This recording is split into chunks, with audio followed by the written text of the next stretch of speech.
Firstly,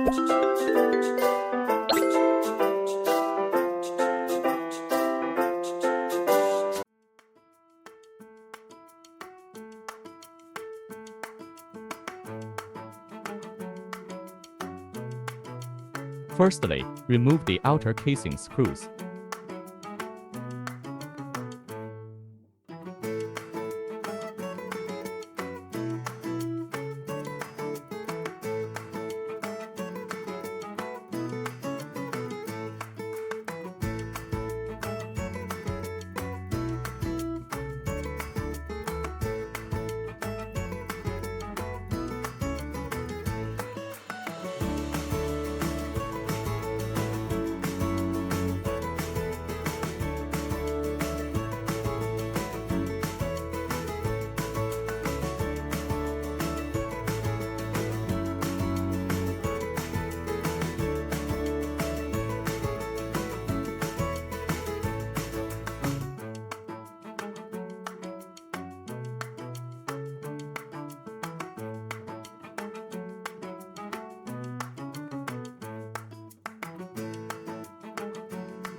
After we complete the repair, we will conduct a power on test first.